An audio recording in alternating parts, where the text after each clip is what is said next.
Hello everyone, how are we feeling? I think we're feeling edgy. I have two pieces to read to you tonight. The first is entitled Chloe. I burnt off my index finger pad today. I can't pick up anything hot. My red skin is clouding, morphing into a chalky white. I feel like my whole body is a pulse. I wonder if I have a fingerprint anymore. My name is Chloe. My parents aren't Greek. I don't even think they know what my name means. For all they know, it could be hobgoblin or splinter. My breasts are larger than most, weighty. If I were to swim naked, they would buoy me up. I would need no life preserver if I fell overboard on the Titanic. My breasts get me what I want, and what I don't. I push them up in a Victoria's Secret Supreme to get the bankers. They like the lily white flesh at the tops of my breasts. It reminds them of corseted women in period films. It reminds them of pillows and eras before the stock market. My nipples get me older men. I wear sheer blouses without any bra underneath, and my areolae peek through. Sometimes the blouse has a pattern, and it's like a game for them, figuring out which blotch of color is my shirt and which is my tip. The protrusion usually gives it away, though.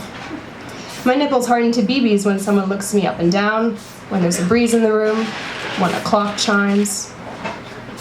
My nipples are the most pinched part of me. I've done some statistics. But I'm getting ahead of myself. Older men, circa 60 and over, like how an unbroad breast hangs. It reminds them of the 60s, the 70s, the women's liberation movement.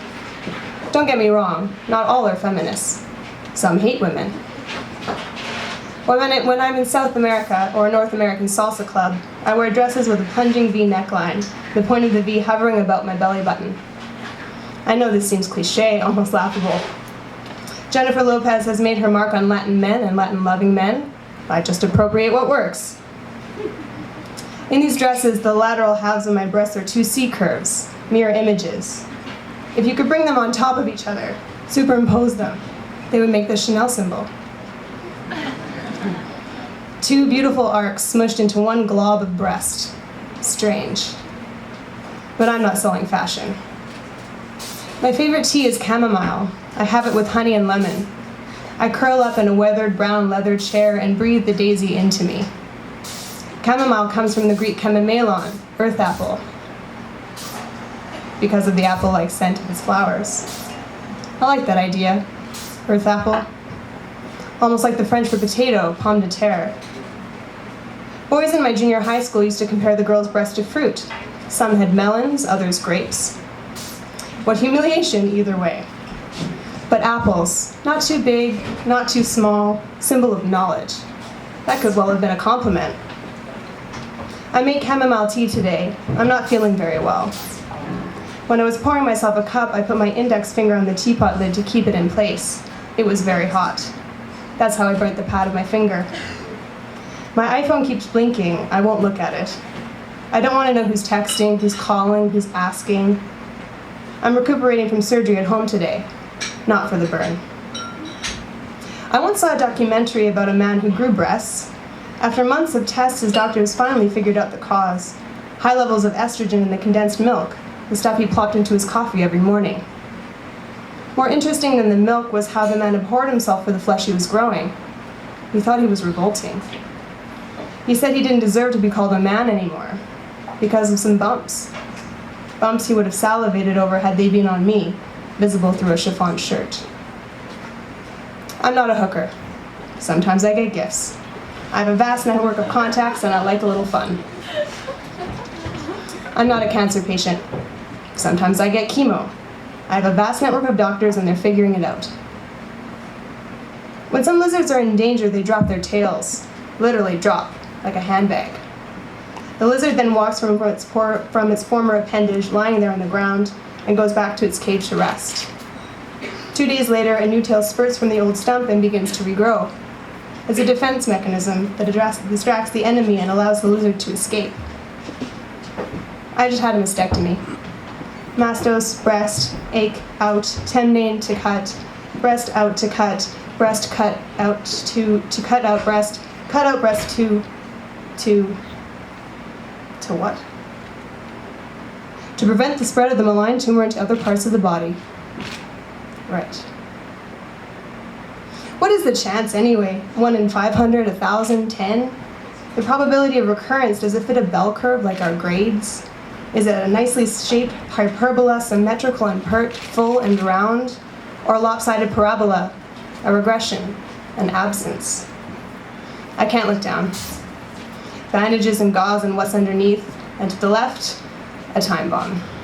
Tick, tick, tick. Tube tops! Tube tops it is? They're retro chic, no?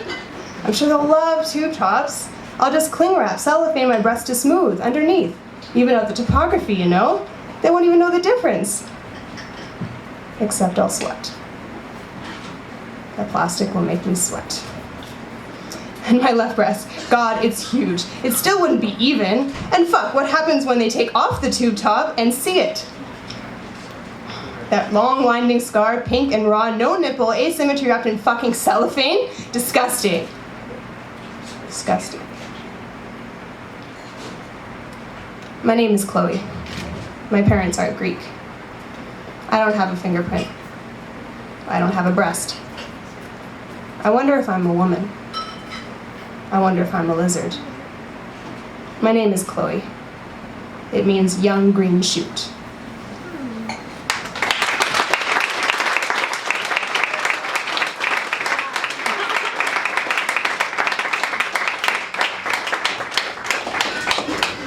My last piece is an excerpt from the novel I'm currently writing. The novel is set in the 1850s and pivots around a matrilineal society of artist prostitutes in Orkney, which is a set of islands off the northern coast of Scotland. These Norse women, whose art is carving ship figureheads, are not matrilineal entirely by choice. Every time a prostitute gives birth to a baby boy, he is stolen and disappears from the island. This section follows Un, our protagonist, as she unintentionally ingests a hallucinogenic plant at a large gathering. Reested, roasted wren, the wrong side of the ramble. Old ways, what were they now? What were they then? Fin and blade, wave and skin. Runic chants, full-bodied and tempered, waiting for a hill to conquer an island. Sailing. The old ways were about leaving. Locks flow and locks lock you in the harbor. Keels, shipping, bobs mounting, lowers loosing, captains huffing below decks. Below the throngs of measles and rats, bats and punches. The harbor, what was it? Assessing grounds of assessed opportunities and trees and fees to be charged for passage to a new life with wife or soon to be betrothed. A floating myopia of horizon, down on its luck, up on its hope, waiting, waiting. Un would visit the ship sometimes, do house calls, balling fists. Her calf muscles would bulge and taut, moving with the waves underfoot. The Cummings came quickly on ships, some hearkening back to ancestral floating. Un pretended not to care about the grandmothers, lot and luck and losing babies. But there was something in the deep, something deep within Un, that reached for this past. To ken the kennings walks cunning men into cunnilingus. She kenned where she came from, for the tides and eyes and blues of Norway and runes and ruined here on the coast of Scotland. This ship could carry her back, could carry her forward, but she remained bobbing, keel-sucking, meal-fucking in Stromness's port. A 40-minute walk to the tip of Bursay where she thought of throwing herself off, of throwing up, but damn sure not for many lives growing inside her. Why would she weigh more? Why would she care for? Why would she fuck and suck and get stuck with child?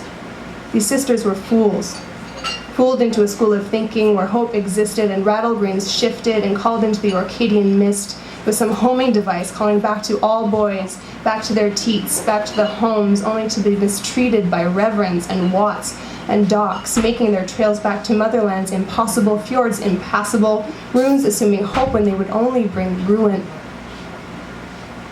Why didn't her sisters understand this? Delusions of reuniting, of fresh-faced youths coming back to the fold, willing to be held by mothers who are strangers, who are prostitutes, who are nothing they'd ever in 1,000 years want to be associated with or paint in their family trees. Distant and void as they are in Orkney, there are no trees. Why do you think your boys would want any here? Orkney has no trees, sisters. You will not build one here. You can import blocks from elsewhere forests and carve your mysteries into the knots. You can carve your skin into the knots sailors' hands tie around your wrist for a bit of fisk and fun, but you can't carve yourself into a tree that doesn't exist. Stop your parroting, quiet your lungs. You can't blow the leaves to wherever your boy exists now. He will not grasp the leaf. He will not find the tree. The tree doesn't exist, and you kill yourself daily thinking you might plant it. The soil is too acidic. The acid seeps into our water, trickles into our glasses. Drink up, ladies, kill that bud of hope in your gut. Avoid expectancy, or expect to be ripped, expect to come to grips with loss.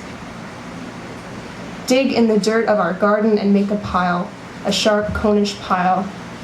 Slip your underthings off, sit down, plunge the acid into your womb. Feel the island inside you and be okay with that. I assure you, sisters, this is the right choice. We are not our grandmothers. And to us, this loss is the most grandmotherly of persuasions, so shun it. Sip your tea and eat your neeps and need nothing but turnip.